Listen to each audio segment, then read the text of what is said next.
Deus abençoe você, seja muito bem-vindo, bem-vinda no 93º dia, né? Nós vamos entrar agora no ciclo de Sansão, isso mesmo, muito legal, gente, essas passagens que nós vamos ler. Nós vamos ler Juízes do 12 ao 15. 12, 13, 14 e 15. 4 capítulos e o Salmo 146, que vai ficar como tarefinha hoje, porque nós vamos ler muitas passagens da Bíblia, tá bom? Olha, que bom ter você aqui, se inscreva no canal, vem fazer parte da nossa família, vem ouvir a homilia de hoje, todos os dias eu posto a reflexão sobre o Evangelho, compartilha também, deixe sua curtida para que mais pessoas, só assim, gente, o Padre pede, porque só assim o YouTube reconhece que é um conteúdo relevante e não esconde, mostra para mais pessoas, é assim que funciona a plataforma, tá certo? Vamos ouvir então as leituras de hoje. Juízes capítulo 12. Os efraimitas, tendo-se sublevado, passaram a Safom e disseram a Jetfé: Por que saíste a combater os amonitas sem nos chamar para irmos contigo? Por isso, vamos queimar a tua casa. Jetfé respondeu: Eu e meu povo tivemos grandes contendas com os amonitas.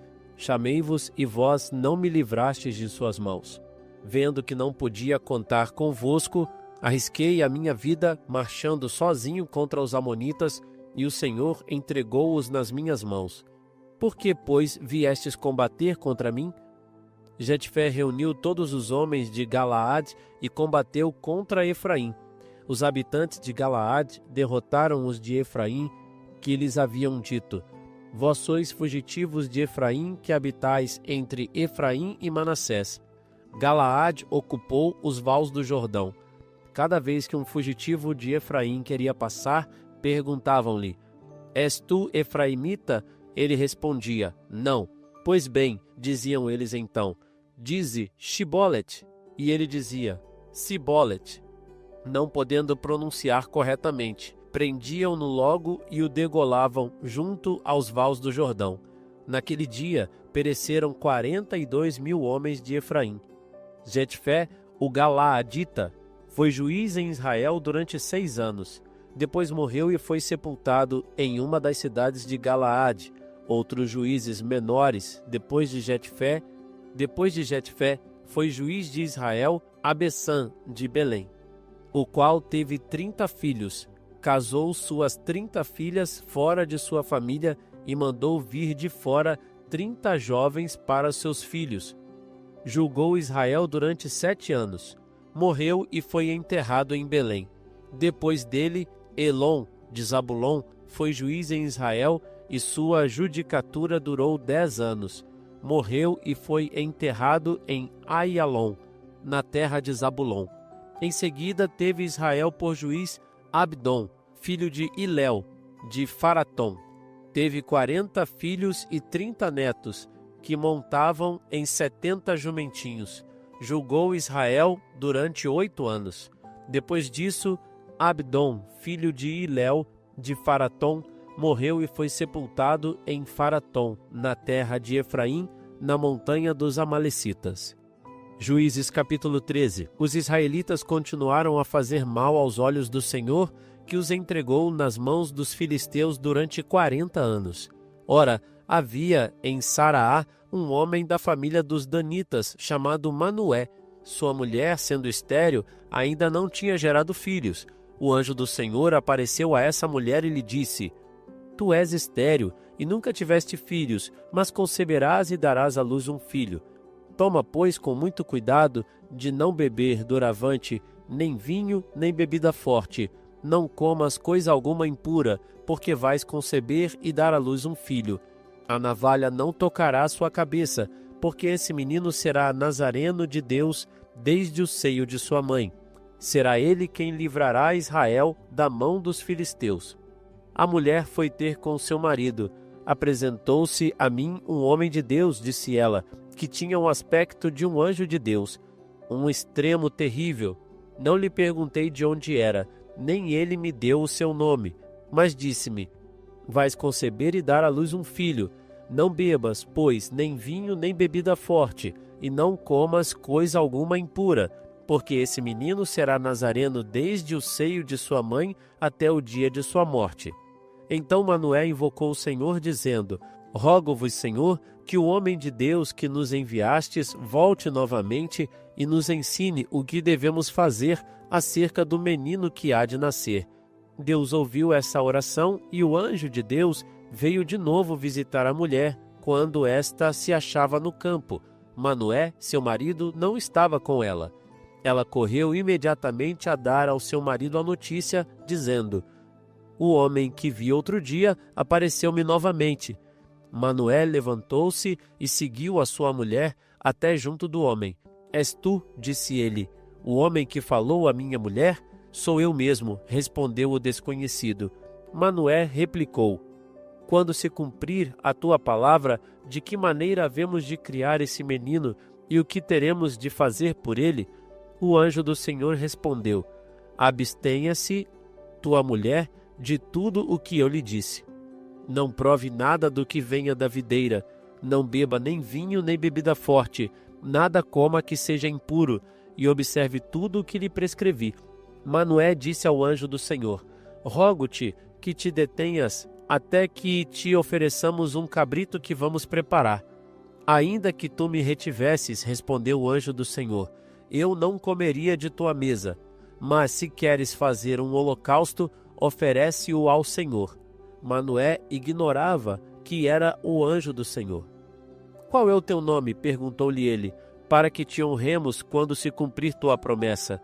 O anjo do Senhor disse-lhe: "Por que me perguntas o meu nome? Ele é magnífico." Tomou, pois, Manoé o cabrito com uma oferta e ofereceu-o ao Senhor sobre a rocha. Coisa maravilhosa! Enquanto Manoé e sua mulher olhavam subir para o céu a chama do sacrifício que estava sobre o altar, viu que o anjo do Senhor subia na chama. À vista disso, Manoé e sua mulher caíram com o rosto em terra. E o anjo do Senhor desapareceu diante dos olhos de Manoé e sua mulher.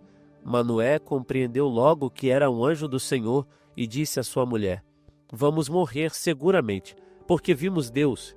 Sua mulher respondeu-lhe: "Se o Senhor nos quisesse matar, não teria aceito de nossas mãos o holocausto e a oferta, não nos teria mostrado tudo o que vimos, nem nos teria dito o que hoje nos revelou." Ela deu à luz um filho e pôs-lhe o nome de Sansão. O menino cresceu e o Senhor o abençoou.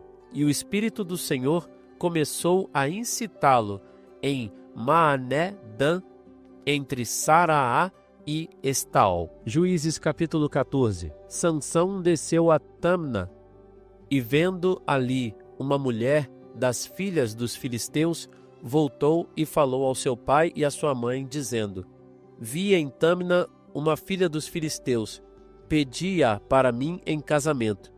Seus pais disseram-lhe: "Não há porventura ninguém entre as filhas de teus irmãos e em todo o nosso povo, para que queiras escolher uma mulher entre os filisteus, estes incircuncisos?" Sansão, porém, respondeu ao seu pai: "Toma esta para mim, porque me agrada."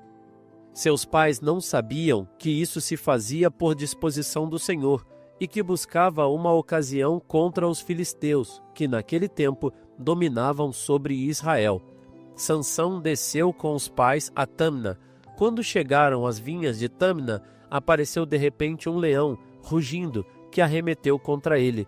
O Espírito do Senhor apossou-se de Sansão, e ele despedaçou o leão como se fosse um cabrito, sem ter coisa alguma na mão, e não quis contar isso aos seus pais.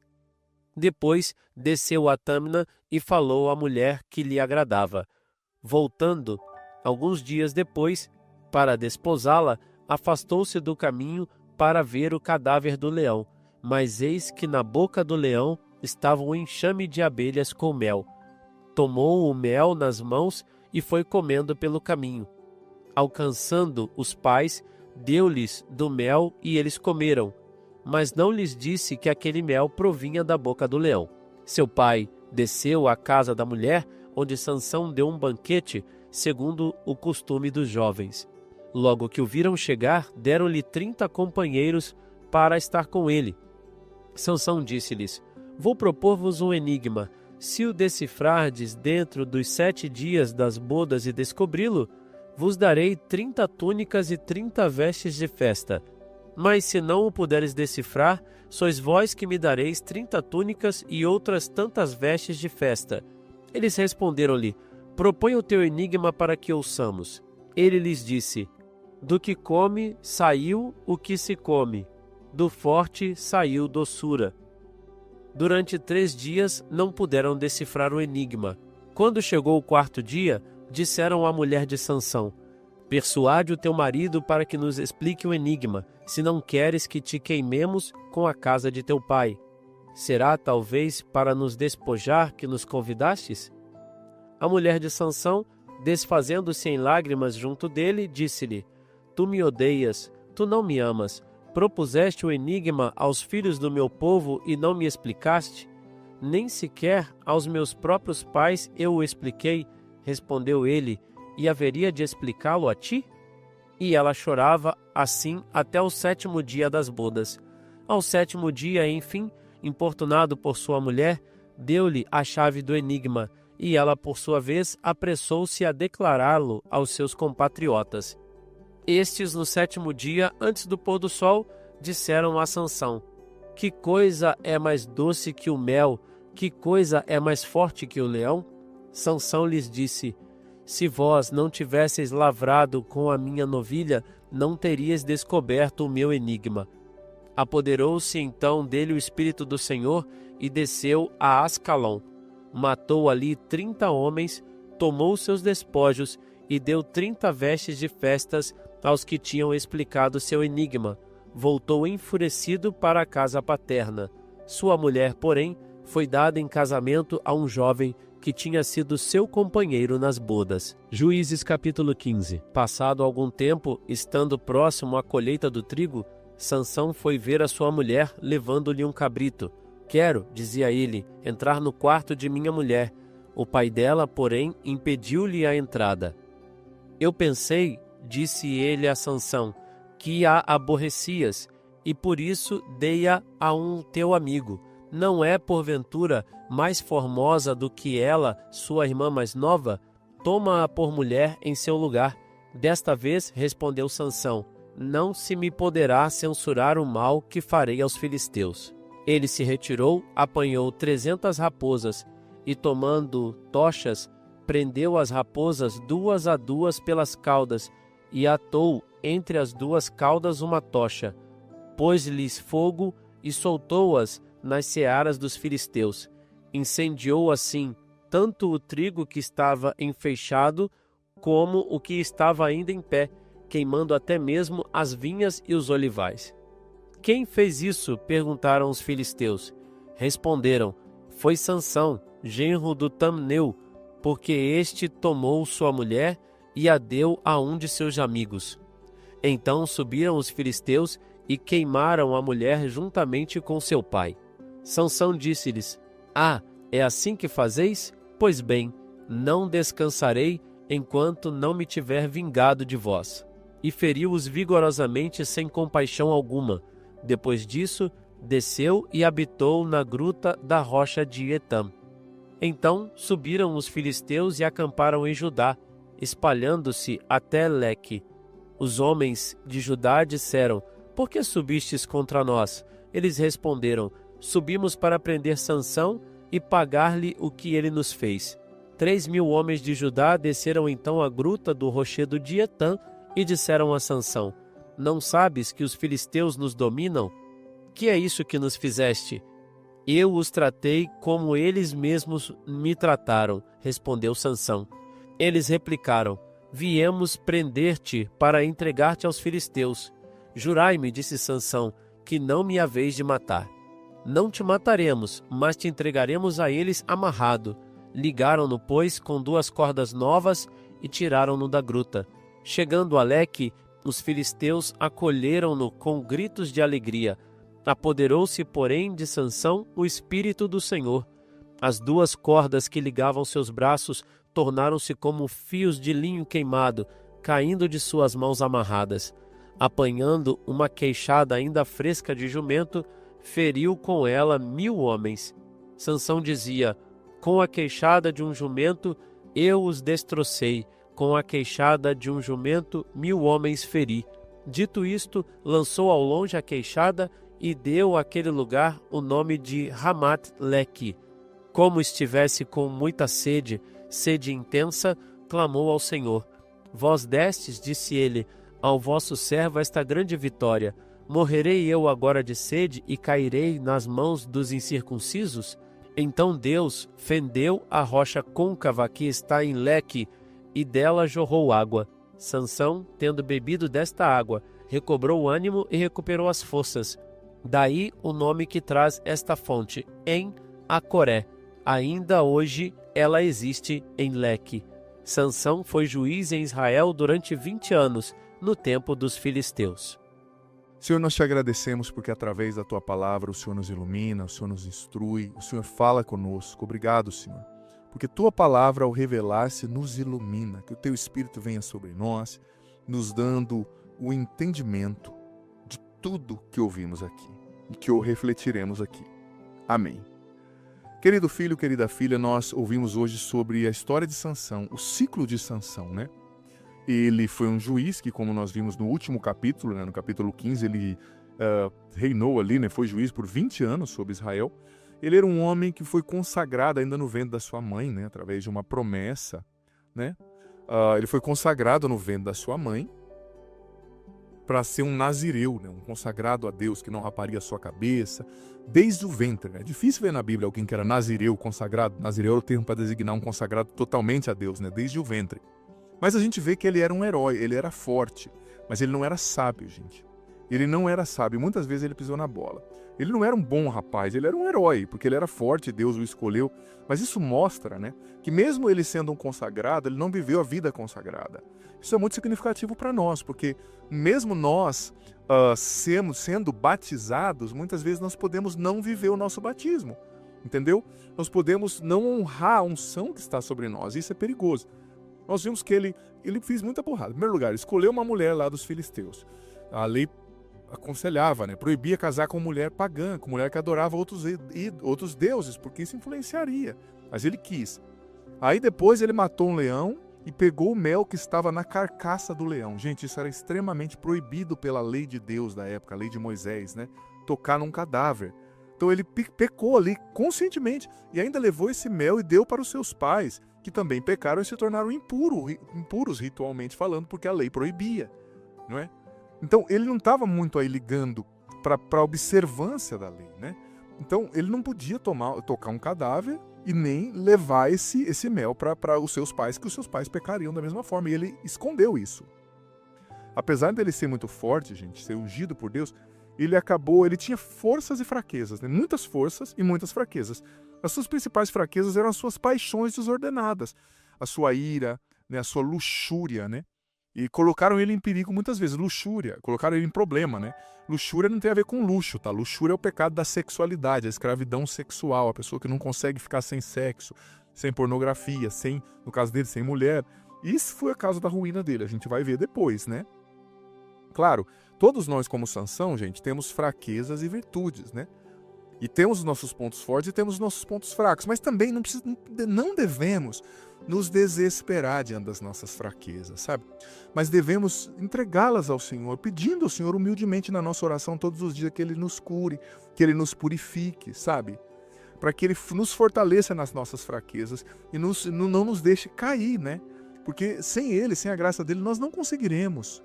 Você vê que um abismo atrai outro abismo, como a palavra diz. Ele escolheu uma mulher dos filisteus, aí era uma mulher que acabou já no começo, né, claro, ameaçada, mas fazendo ele revelar um segredo, e depois o pai dela deu para outra pessoa, porque era outro povo, era outra cultura, entendeu? Não tinha fidelidade da lei de Deus, né?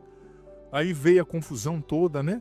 E depois veio a briga, a intriga com o exército inimigo. Claro, ele é um homem forte, mas ele poderia ter sido fiel. Gente, a desobediência a Deus e a infidelidade sempre vão gerar problemas, sempre. Por isso que a gente tem que ler a palavra de Deus e observar, e levar a sério, e obedecer. Porque eu digo para você, a desobediência, ela cobra um preço, e cobra um preço caro, e a gente sempre paga. Então aprendamos que nós, como Sansão, também temos fraquezas e virtudes. Quais são as suas fraquezas, as suas principais fraquezas? Não finja que elas não estão aí, porque elas estão. Mas elas não têm que ter a última palavra, elas não têm que te dominar. Se você for um homem ou uma mulher de oração, se você clamar a Deus, se você se entregar a Deus e com humildade rezar, pedindo, Senhor, me ajuda, me fortaleça, Ele vai te ajudar e vai te dar a graça de vencer isso, mas não é só por você, é pelo poder de Deus. Então seja humilde. A pessoa que vence as suas próprias fraquezas é a pessoa que reza e, consequentemente, a pessoa que vigia também, né? Que não dá vazão àquilo que é de ruim em si. Todos nós, gente, temos nossas fraquezas e más tendências, mas precisamos vigiar. Que o Espírito Santo nos ajude, né? E nos fortaleça para vencermos o mal.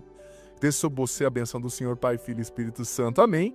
Olha, eu convido você a conhecer o meu canal. Tem a playlist das orações poderosas, oração de libertação, de cura, pela libertação da ansiedade, da insônia, para dormir bem, para a cura da doença, para engravidar, para encontrar a pessoa certa. Muita coisa boa aqui para você. Deus abençoe. Que bom ter você aqui nesse podcast diário. Leia a Bíblia comigo em um ano, a Bíblia inteira. Você é convidado a viver essa aventura de conhecer a Sagrada Escritura. Se você está chegando hoje, você pode começar a partir daqui. A partir de hoje, vai acompanhando a cada dia e você vai depois ouvindo os episódios anteriores. Vai no começo da playlist, a Bíblia em um ano, hoje você ouve o do dia de hoje e ouve o do primeiro, amanhã o do dia de amanhã e o segundo, e assim você vai, consequentemente, gradativamente, ouvindo os episódios anteriores e fazendo parte dessa playlist ao longo desse ano, lendo a Bíblia inteira com a minha explicação. Olha, vem fazer parte, seja perseverante, você vai colher frutos maravilhosos. E lembrando que o vídeo entra sempre ao meio-dia, mas fica aqui. Você pode ouvi-lo no momento que você quiser, na playlist Bíblia em um ano, vá desde o começo, aprenda a Sagrada Escritura, você vai receber muitas bênçãos. Bem-vindo e se inscreva no canal, vem fazer parte da nossa família. Fazer parte da nossa família. Fazer parte da nossa família.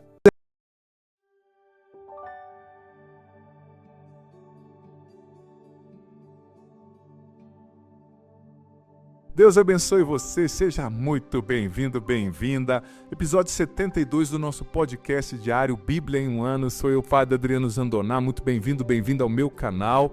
Se você é nova por aqui, se inscreva no meu canal, vem fazer parte da nossa família. Tem muita coisa boa aqui. Eu posto a reflexão sobre o Evangelho do dia, a homilia, todos os dias. Entra na noite anterior, na verdade.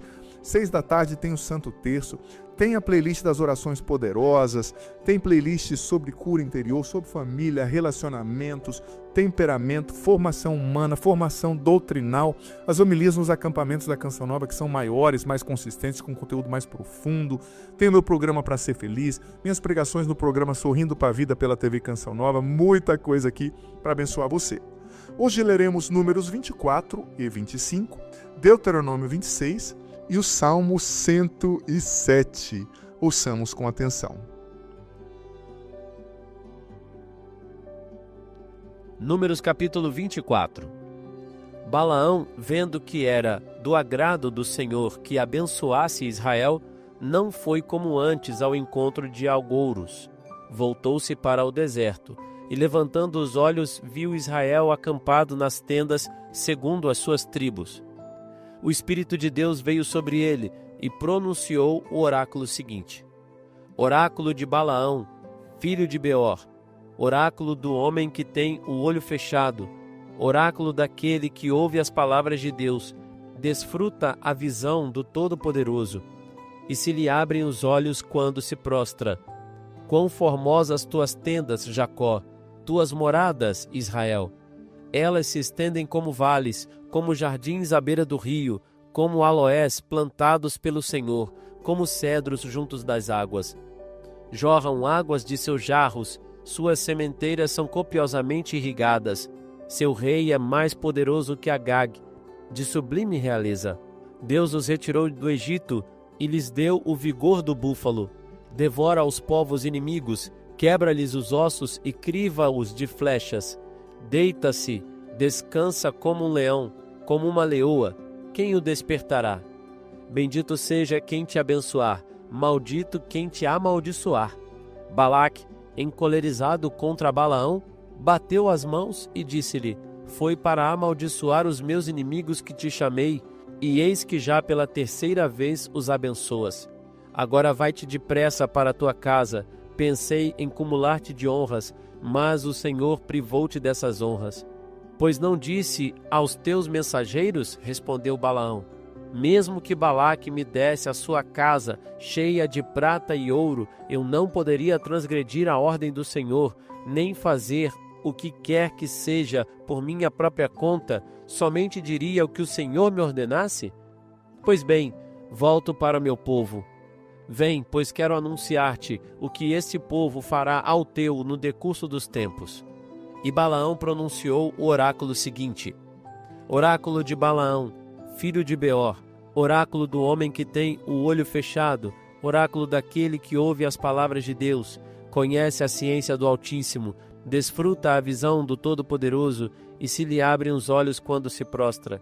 Eu vejo, mas não é para agora, percebo-o, mas não de perto. Um astro sai de Jacó, um cetro levanta-se de Israel, que fratura a cabeça de Moabe, o crânio dessa raça guerreira. Edom é sua conquista, Seir, seu inimigo, é sua presa. Israel ostenta a sua força. De Jacó virá um dominador, que há de exterminar os sobreviventes da cidade. Ao ver Amaleque, Balaão pronunciou este oráculo: Amaleque é a primeira das nações, mas seu fim será o extermínio. Depois de ver os quenitas, pronunciou o seguinte oráculo: Sólida é a tua morada, teu ninho está posto na rocha. Mas o quenita será aniquilado, Assur te levará ao cativeiro. E por fim acrescentou este oráculo: Povos vivem ao norte, navios hão de aportar nas costas de Sitim, e oprimirão Assur, e oprimirão Eber, pois também este perecerá para sempre. E depois disso, Balaão partiu para sua terra, enquanto Balaque voltou pelo caminho de onde tinha vindo.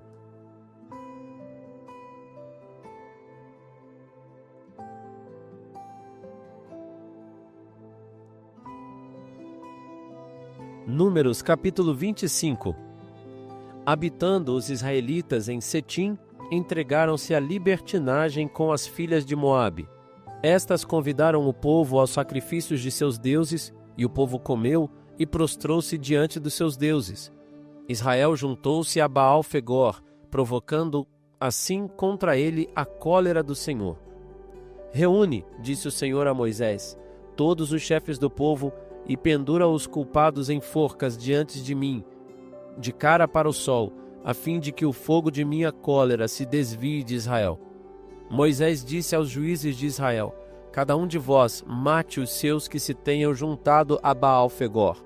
Entretanto, um dos filhos de Israel trouxe para junto de seus irmãos uma madianita, sob os olhos de Moisés e de toda a assembleia que chorava à entrada da tenda de reunião.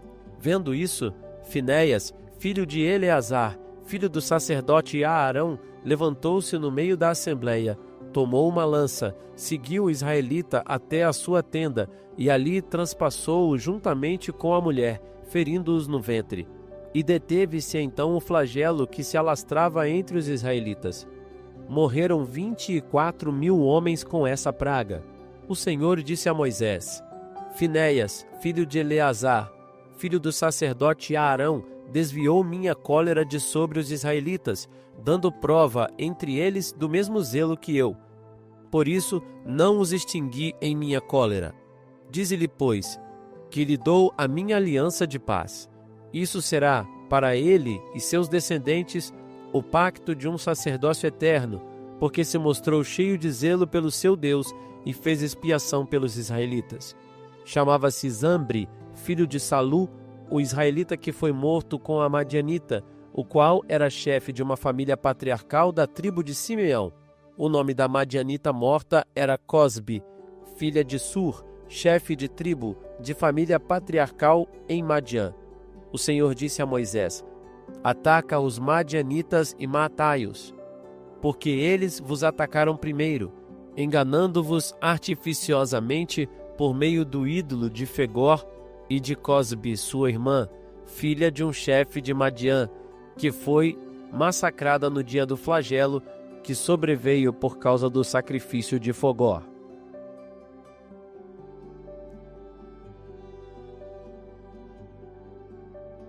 Deuteronômio capítulo 26.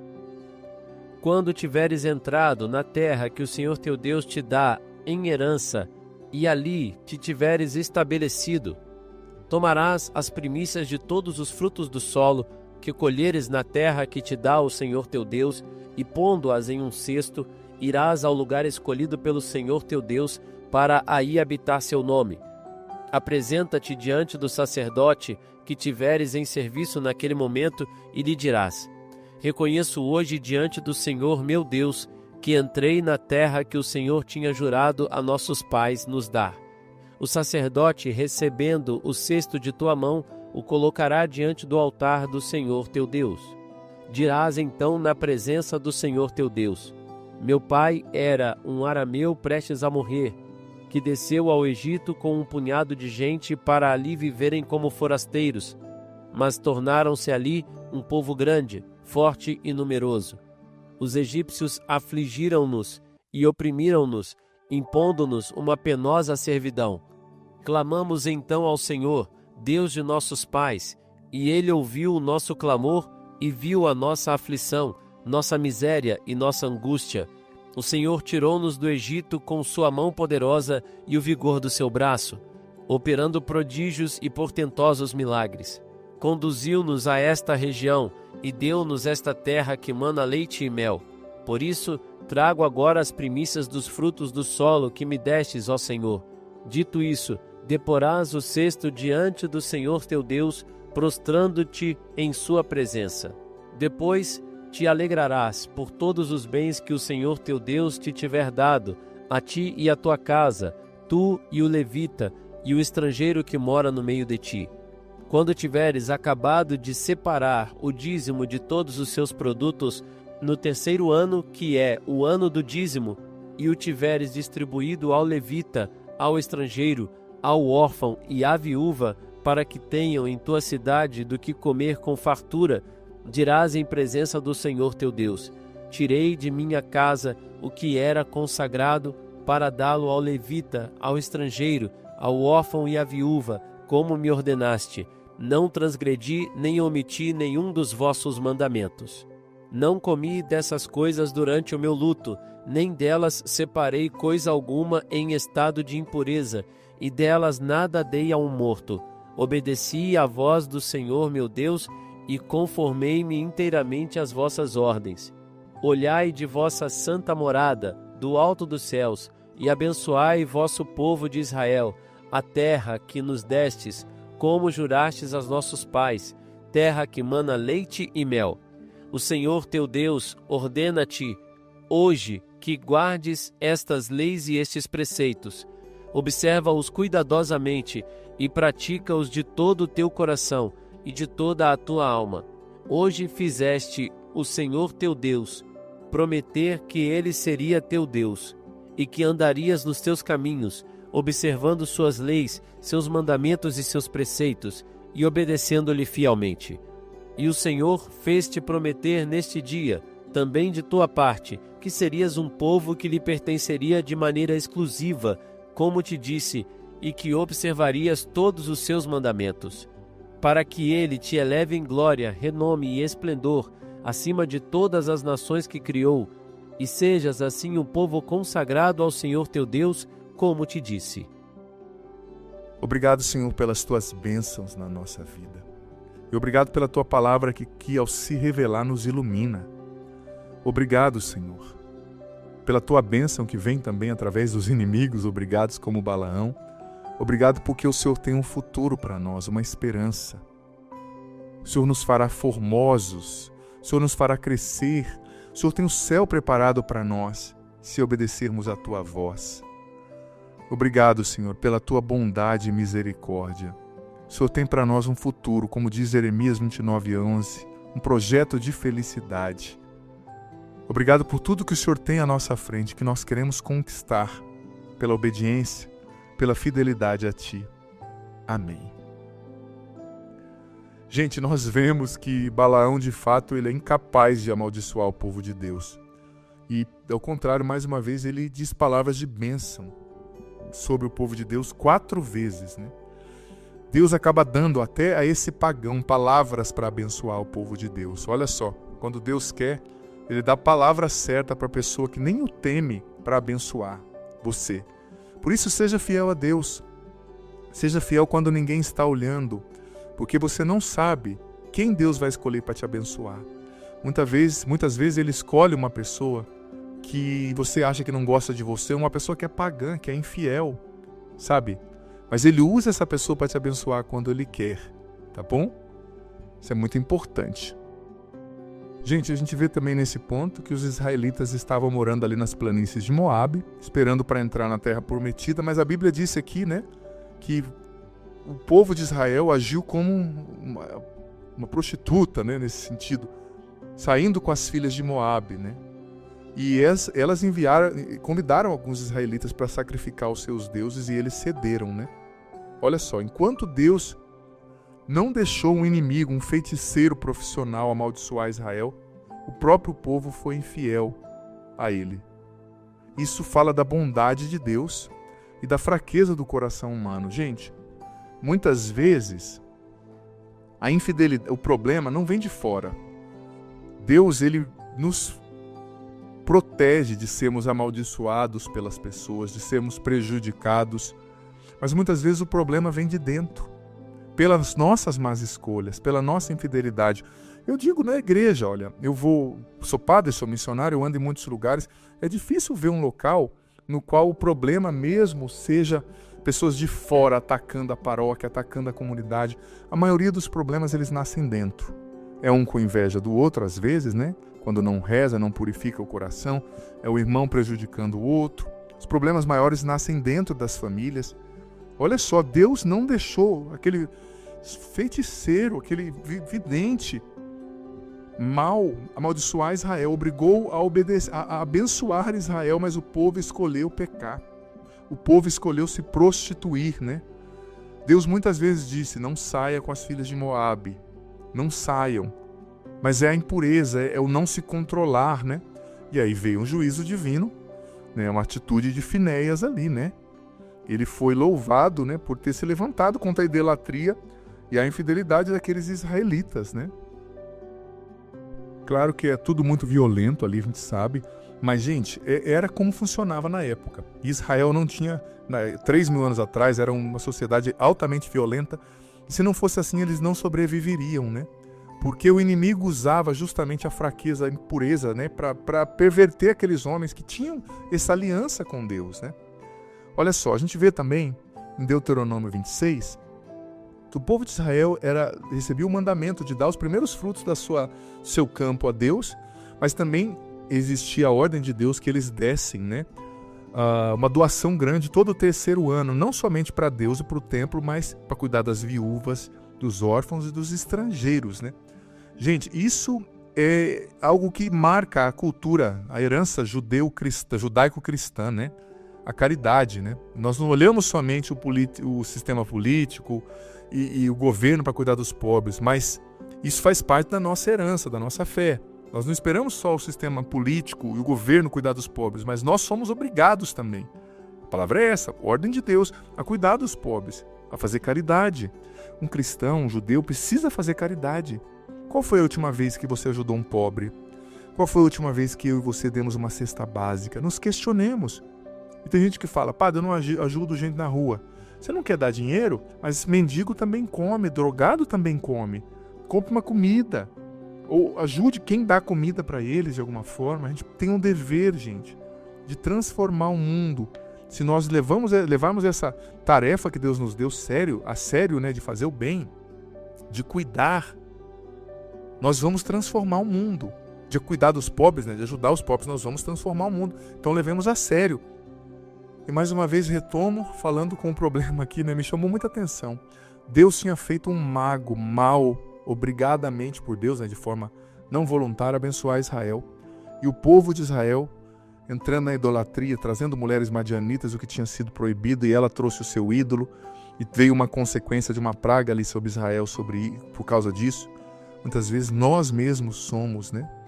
Nós mesmos somos, sabe, os causadores dos nossos problemas, por causa do nosso pecado e da nossa infidelidade. Façamos um exame de consciência, cuidado com o que a gente fala, com as nossas atitudes. Às vezes o seu casamento não está melhor por causa de atitudes, de ira, de impaciência, que você precisa melhorar, filho. Peça a Deus hoje a graça, não se conforme com o seu pior, não se conforme em viver num padrão de vida que não agrade a Deus. E que desça sobre você a bênção do Deus Todo-Poderoso, Pai, Filho e Espírito Santo. Amém. Digita aqui agora, nem que sejam poucas palavras, 1, 2 linhas, o que você entendeu dessa reflexão, o que ficou forte para você. Isso é muito importante para te ajudar a guardar a palavra no coração. Que bom ter você aqui nesse podcast diário. Leia a Bíblia comigo em um ano, a Bíblia inteira. Você é convidado a viver essa aventura de conhecer a Sagrada Escritura. Se você está chegando hoje, você pode começar a partir daqui. A partir de hoje, vai acompanhando a cada dia e você vai depois ouvindo os episódios anteriores. Vai no começo da playlist, a Bíblia em um ano, hoje você ouve o do dia de hoje e ouve o do primeiro, amanhã o do dia de amanhã e o segundo, e assim você vai, consequentemente, gradativamente, ouvindo os episódios anteriores e fazendo parte dessa playlist ao longo desse ano, lendo a Bíblia inteira, com a minha explicação. Olha, vem fazer parte, seja perseverante, você vai colher frutos maravilhosos. E lembrando que o vídeo entra sempre ao meio-dia, mas fica aqui. Você pode ouvi-lo no momento que você quiser, na playlist Bíblia em um ano, vá desde o começo, aprenda a Sagrada Escritura, você vai receber muitas bênçãos. Bem-vindo e se inscreva no canal, vem fazer parte da nossa família. Parte da nossa família. Parte da nossa família.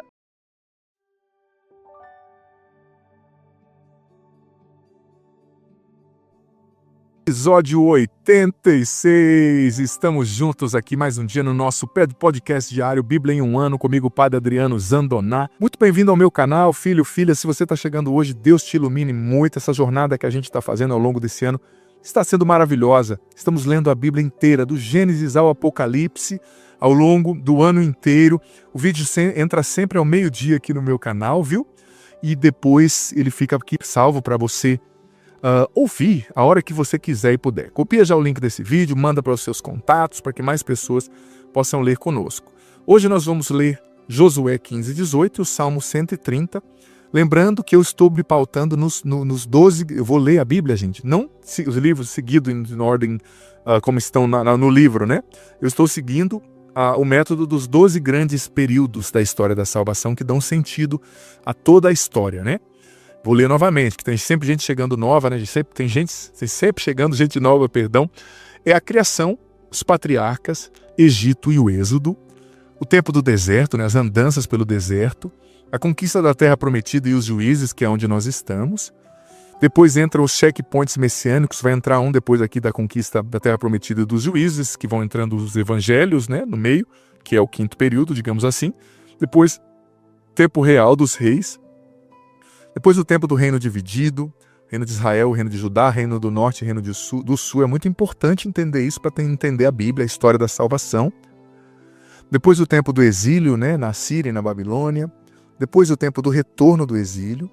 Depois o tempo da revolta dos Macabeus, né? E depois o tempo da igreja. Então, é muito importante. Esses 12 grandes períodos, eles dão sentido, né, à história da salvação.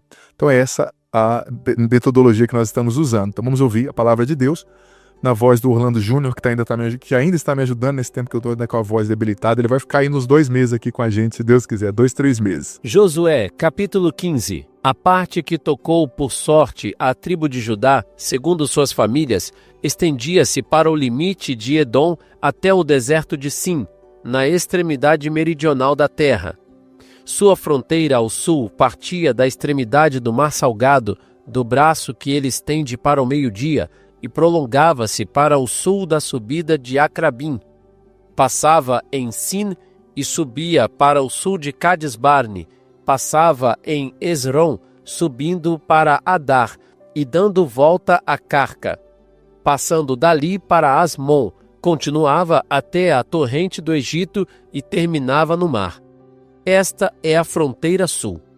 A fronteira oriental era o Mar Salgado, até a embocadura do Jordão.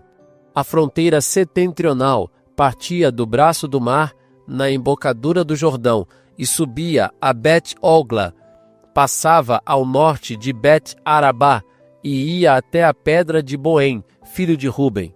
Depois subia para Dabir, desde o vale de Acor para o norte, olhando para os lados de Gálgala, que está defronte da subida de Adomim, ao sul da torrente.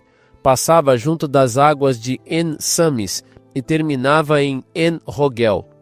Daí subia para o vale de Ben-Enom, até a vertente meridional de Jebus, que é Jerusalém.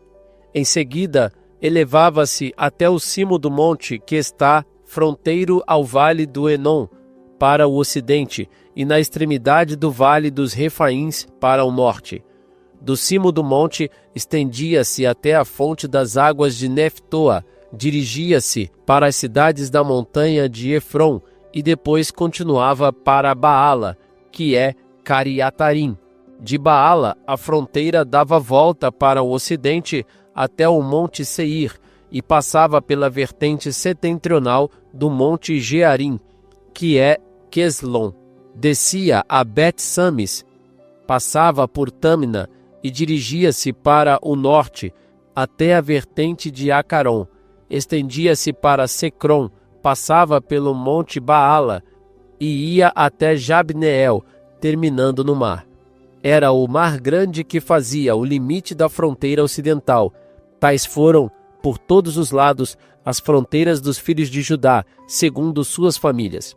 A Caleb, filho de Jefoné, foi dada uma parte no meio das tribos de Judá, como o Senhor tinha prescrito a Josué, a cidade de Arbe, pai de Enac, isto é, Hebron.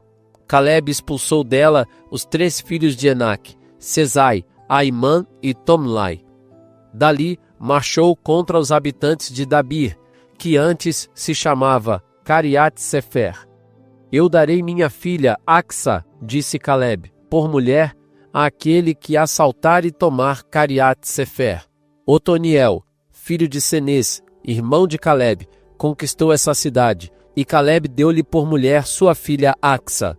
Chegando Axa à casa de Otoniel, ele incitou-a a que pedisse ao seu pai um campo. Ao descer do jumento, Caleb disse-lhe: Que tens? Ela respondeu: Dá-me um presente. Deste-me uma terra árida, dá-me agora fontes. E ele deu-lhe as fontes superiores e as fontes inferiores. Tal foi a parte da tribo de Judá, segundo suas famílias. As cidades situadas na extremidade da tribo dos filhos de Judá, para os lados da fronteira de Edom, no Negueb, eram Casbeel, Arad, Jagur, Sina, Dimona, Adada, Cádiz, Azor, Jetnan, Zif, Telém, Balot, Azor, Adata, Cariat Ezron, que é Azor, Amã, Sama, Molada, Acergada, Asemon, Bet-Felet, Azer Sual, Bersabeia, Baziotia, Baala, Jim, Ezem, Eutolad, Cezil, Orma, Ciseleg, Madmana, Sensena, Lebanote, Selim, Aim e Remon. Ao todo 29 cidades com suas aldeias. Na planície, Estaol, Saraá, Azena, Zanoi, En-Ganim, Tafua, Enaim, Jarmut, Odolam, Soco, Azeca, Saraim, Aditaim, Gedera e Gederotaim, 14 cidades com suas aldeias. Sanã, Hadassa, Magdol-Gad, Deleã, Macefa, Gesetel, Laquis, Bascat, Eglon, Quebon, Leemas, Celtlis, Gederot, Bet-Dagon, Naama e Macena, 16 cidades com suas aldeias. Lebna, Eter, Assã, Jefta, Esna, Nezib, Seila, Aquzib e Maressa, 9 cidades com suas aldeias. Acaron com seus arrabaldes e suas aldeias, desde Acaron ao ocidente, todas as cidades vizinhas de Azoto e suas aldeias, Azoto com seus arrabaldes e suas aldeias, Gaza com seus arrabaldes e suas aldeias, até a torrente do Egito e o Mar Grande, que é o seu limite.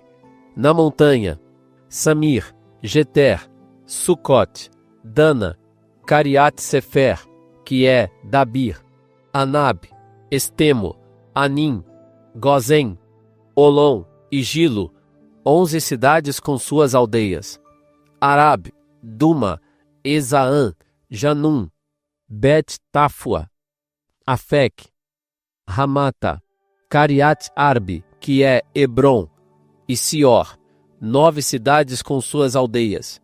Maom, Carmelo, Zif, Jota, Jezrael, Judacam, Zanoi, Acaim, Gabaá e Tamna, 10 cidades com suas aldeias. Alu, Bet-Sur, Gedor, Maret, Bet-Anot e Eltecom, 6 cidades com suas aldeias. Cariat-Baal, que é Cariatarim, e Areba, 2 cidades com suas aldeias. No deserto, Bet-Arabá, Medim-Sacaca, Nebsam, Ir-Hamelak e Engade, 6 cidades com suas aldeias. Os filhos de Judá não chegaram a expulsar os jebuseus que habitavam em Jerusalém, de sorte que os jebuseus continuam ainda habitando Jerusalém com os filhos de Judá. Josué capítulo 16. A parte que tocou por sorte aos filhos de José começava desde o Jordão defronte de Jericó, as águas de Jericó, ao oriente, e passava pelo deserto que vai de Jericó ao monte Betel. Continuava de Betel a Luza, passava ao longo da fronteira dos arqueus, em Atarote, descia pelo oriente, ao longo da fronteira dos Jafletitas, até a fronteira de Bet-Oron inferior, até Gazer, terminando no mar. Tal foi a parte que coube aos filhos de José, Manassés e Efraim. Esse é o território dos filhos de Efraim, segundo suas famílias. O limite de sua herança para o oriente foi Atarote-Adar até Bet-Oron superior. Para o ocidente, a fronteira tocava o norte de Macmetat e voltava para Tanat-Silo, ao oriente, e a ultrapassava indo para o ocidente de Janoi. Descia em seguida de Janoi a Atarote e a Naarata, atingia Jericó e terminava no Jordão. De Tafua, estendia-se para o oriente até a torrente de Caná, terminando no mar. Essa foi a parte dos filhos de Efraim, segundo suas famílias. Tiveram também cidades situadas no meio da parte dos filhos de Manassés, todas com suas aldeias. Os filhos de Efraim não expulsaram, entretanto, os cananeus de Gazé, de sorte que os cananeus continuam até agora a habitar no meio de Efraim, mas sujeitos a trabalhos forçados. Josué capítulo 17. Tirou-se a sorte também para a tribo de Manassés, porque era o primogênito de José. Maquir, primogênito de Manassés, e pai de Galaad, que foi um homem guerreiro, tinha recebido Galaad e Bazã. Maquir, primogênito de Manassés, e pai de Galaad, que foi um homem guerreiro, tinha recebido Galaad e Bazã. Houve também uma parte para os outros filhos de Manassés, segundo suas famílias. Para os filhos de Abiezer, os filhos de Sequém, os de Efer e os de Semida. Estes são os filhos varões de Manassés, filho de José, segundo suas famílias. Salafaad, filho de Efer, filho de Galaad, filho de Maquir, filho de Manassés, não teve filhos, mas somente filhas, cujos nomes são Maala, Noa, Egla, Melca e Tersa. Elas foram ter com o sacerdote Eleazar, com Josué, filho de Num, e com os príncipes. O Senhor, disseram elas, ordenou a Moisés que nos desse uma parte entre nossos irmãos, e foi-lhes dada uma herança entre os irmãos de seu pai, segundo a ordem do Senhor. Tocaram a Manassés 10 partes, além da terra de Galaad e de Bazã, situada além do Jordão. Porque as filhas de Manassés receberam uma herança entre os filhos da mesma tribo, sendo que a terra de Galaad foi para os outros filhos de Manassés. A fronteira de Manassés partia de Azer e ia até Macmetat, defronte de Siquém, e depois seguia pela direita na direção dos habitantes de En-Táfua.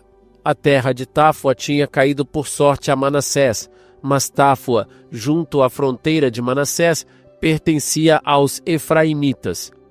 A fronteira descia à torrente de Caná, para o meio-dia da torrente. As cidades desta região, que pertenciam a Efraim, encontravam-se no meio das cidades de Manassés. A fronteira de Manassés passava pelo norte da torrente e terminava no mar. Assim, a parte meridional pertencia a Efraim, a parte setentrional a Manassés, servindo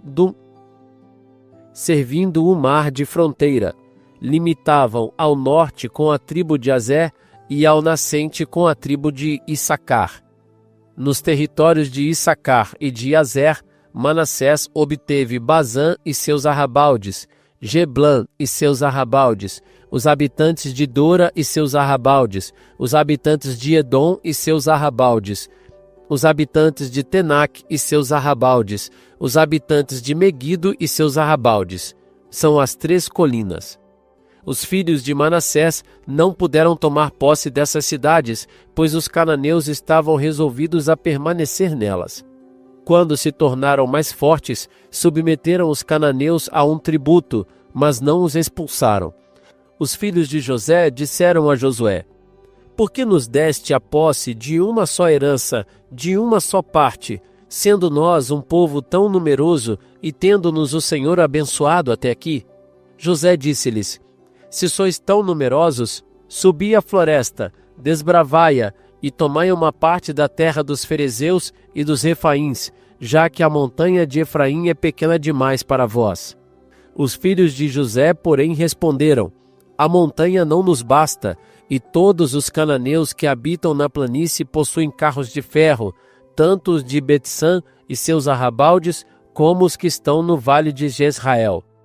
Então Josué disse à casa de José, a Efraim e a Manassés: Tu és um povo numeroso e forte. Não terás só uma parte, mas terás a montanha, cuja floresta tu desbravarás, e os seus arrabaldes serão seus. Expulsarás os cananeus, apesar de seus carros de ferro e de seu poder. Josué capítulo 18. Toda a assembleia dos filhos de Israel se reuniu em Silo, onde levantaram a tenda de reunião. A terra estava-lhe sujeita. Havia 7 tribos dentre os israelitas que ainda não tinham recebido a sua parte. Josué disse aos israelitas: Até quando tardareis a tomar posse da terra que vos deu o Senhor, Deus de vossos pais? Escolhei de cada tribo 3 homens para que eu os envie a percorrer a terra. Eles farão a sua descrição em vista da repartição e voltarão para junto de mim. Dividirão a terra em 7 partes.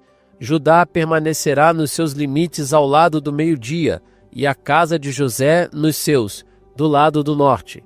Traçareis, pois, a planta da terra, repartindo-a em 7 partes, e me trareis aqui essa planta, para que eu, diante do Senhor nosso Deus, vos lance as sortes. Não haverá parte alguma para os levitas entre vós, porque sua herança é o sacerdócio do Senhor. Quanto a Gad, Ruben e a meia tribo de Manassés, já receberam a sua parte na Transjordânia, ao oriente, a qual lhes deu Moisés, servo do Senhor. Então os homens se levantaram e partiram, e Josué deu ordem aos que partiram para demarcar a terra. Ide, disse ele, percorrei a terra, traçai a sua planta e voltai a mim. Eu vos lançarei as sortes aqui em Silo, diante do Senhor.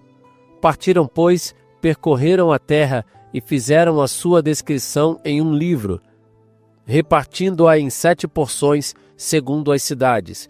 Depois voltaram para junto de Josué, no acampamento de Silo.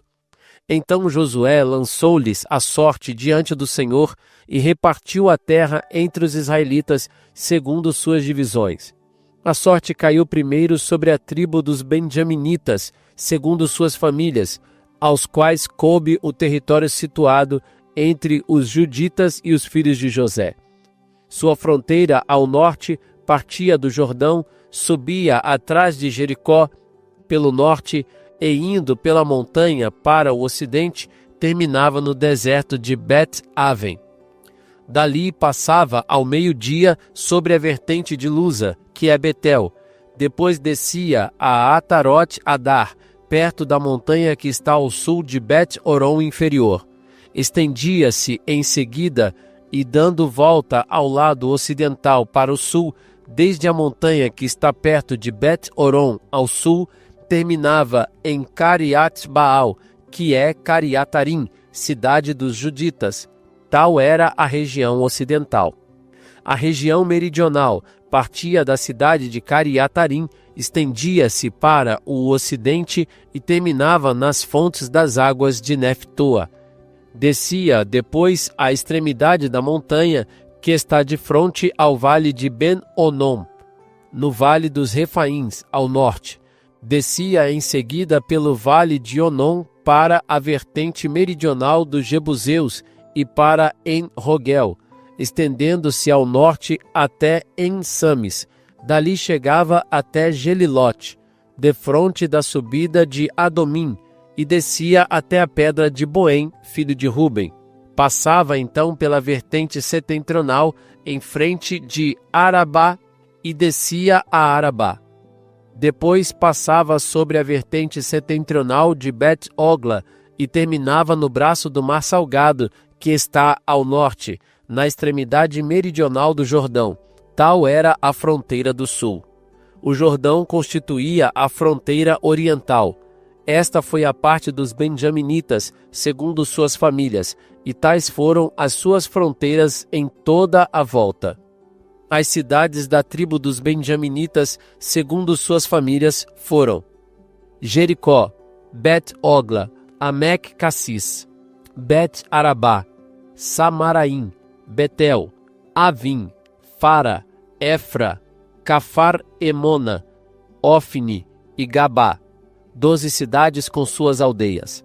Gabaon, Ramá, Berot, Masfa, Cafira, Moza, Recém, Jarafel, Tarala, Selaa, Elef, Jebus, que é Jerusalém, Gabaá e Cariat, 14 cidades com suas aldeias. Esta foi a parte dos benjaminitas, segundo suas famílias. Senhor, nós te agradecemos pela tua palavra, te agradecemos por esse mergulho que a gente pode dar com o Senhor na Sagrada Escritura. Pedimos que o Senhor fale ao nosso coração, aquilo que o Senhor quiser falar. Fala conosco, Senhor. Nos leva além. Nós queremos ouvir a sua voz. Fala ao nosso coração. Nós temos fome e sede de ti. Vem, Espírito Santo. Amém. Gente, mais uma vez, eu quero dizer, olhando ali para a divisão das terras, falando dos mapas, onde cada um ia ficar, a gente percebe, mais uma vez, que o cristianismo é uma religião histórica.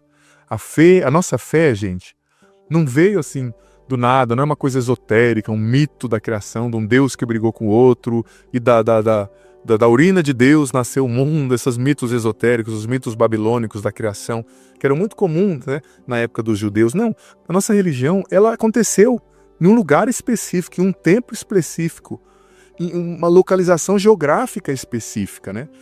Jesus, ele se encarnou, ele assumiu a nossa carne também. Isso quer dizer assim que nossa religião é pé no chão, já disse isso. Ele assumiu a carne, ele assumiu um tempo particular, um espaço particular, E seguir Jesus hoje, gente, é seguir nesse tempo que a gente está.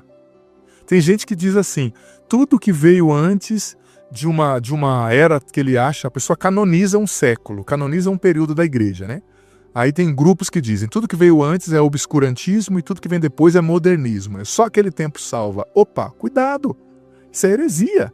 Tem uma heresia na história chamada, que tinha um nome específico, eu não lembro agora, que é essa canonização do tempo. Não, Deus está chamando você a ser cristão hoje, encarnando-se no tempo, na história. Qual é a sua cidade? Onde você mora? O que você faz? Assim como a história cristã, ela aconteceu num lugar específico, tem mapa, tem comprovação. Deus está chamando você a assumir a sua história, a viver o tempo específico que você vive. Nós estamos nesse ano, você está no Brasil, você está fora do Brasil, assuma a sua realidade, seja cristão aí. Não seja um cristão esquizofrênico no sentido de que A pessoa vive no século XXI e quer viver como se vivia no século XVI, no século XI. Aprenda assim, aprenda o conhecimento do século XI, o espírito de santidade do século XV, que seja, mas você está no século XXI. A nossa religião é no tempo e no espaço, é encarnação. Jesus encarnou-se, assumiu a realidade daquele tempo. E como dizia Santo Irineu de Leão, lá no segundo século, o que não foi assumido não poderia ser redimido. Jesus assumiu a nossa realidade para redimi-la num tempo específico. Claro que ele é atemporal, né? Mas isso, eu estou dizendo que o nosso discipulado tem que ser aqui e agora. Você está indo para o trabalho, você está caminhando, você está fazendo a louça, lavando a louça, você está conversando com amigos, você está fazendo seu mestrado, você está limpando a casa, você está dirigindo, você é açougueiro, seja cristão onde você está. Não adianta ficar falando, mas no tempo de São Francisco. No tempo de São Francisco tinha os desafios dele. No seu tempo tem os seus desafios e Deus te quer santo aqui. Eu gosto daquele discurso que São João Paulo II certa vez fez para os jovens, dizendo santos de calça jeans, né? É claro, ele não está canonizando a roupa, mas ele estava dizendo naquela época, era a época ali relativamente da descoberta dos jeans e os jovens amavam, né, calça jeans. Então ele estava dizendo, olha, a gente precisa hoje de santos de calça jeans, ou seja, você é jovem, né, na sua universidade, com seu jeans, seja santo. Não é a roupa que ele está dizendo, mas é a realidade do tempo precisa ser santificada por nós, né? Como dizia São José Maria Escrivá. A gente precisa santificar o tempo e o espaço no qual a gente está, sendo santo no nosso trabalho, dando um testemunho cristão na nossa realidade, trazendo Deus para as estruturas nas quais Ele mesmo nos colocou, gente. Isso é muito importante. Vamos lá, então, ler hoje o Salmo 130. Senhor, meu coração não se enche de orgulho. Meu olhar não se levanta arrogante. Não procuro grandezas nem coisas superiores a mim. Ao contrário, mantenho-me em calma e sossego a minha alma. Tal como uma criança no seio materno, assim está minha alma em mim mesmo. Israel, põe tua esperança no Senhor agora e para sempre. Glória ao Pai, ao Filho e ao Espírito Santo, como era no princípio, agora e sempre. Amém. Escreva aqui nos comentários, nem que seja aí 1 ou 2 linhas, o que você entendeu da leitura de hoje, da reflexão de hoje, o que Deus está falando ao seu coração. Ótimo dia para você. Compartilhe esse link desse estudo com mais pessoas. Que bom ter você aqui nesse podcast diário. Leia a Bíblia comigo em 1 ano, a Bíblia inteira. Você é convidado a viver essa aventura de conhecer a Sagrada Escritura. Se você está chegando hoje, você pode começar a partir daqui. A partir de hoje, vai acompanhando a cada dia e você vai depois ouvindo os episódios anteriores. Vai no começo da playlist, a Bíblia em 1 ano, hoje você ouve o do dia de hoje e ouve o do primeiro, amanhã o do dia de amanhã e o segundo, e assim você vai, consequentemente, gradativamente, ouvindo os episódios anteriores e fazendo parte dessa playlist ao longo desse ano, lendo a Bíblia inteira com a minha explicação. Olha, vem fazer parte, seja perseverante, você vai colher frutos maravilhosos. E lembrando que o vídeo entra sempre ao meio-dia, mas fica aqui. Você pode ouvi-lo no momento que você quiser, na playlist Bíblia em 1 ano, vá desde o começo, aprenda a Sagrada Escritura, você vai receber muitas bênçãos. Bem-vindo e se inscreva no canal, vem fazer parte da nossa família. Fazer parte da nossa família. Fazer parte da nossa família. Fazer parte da nossa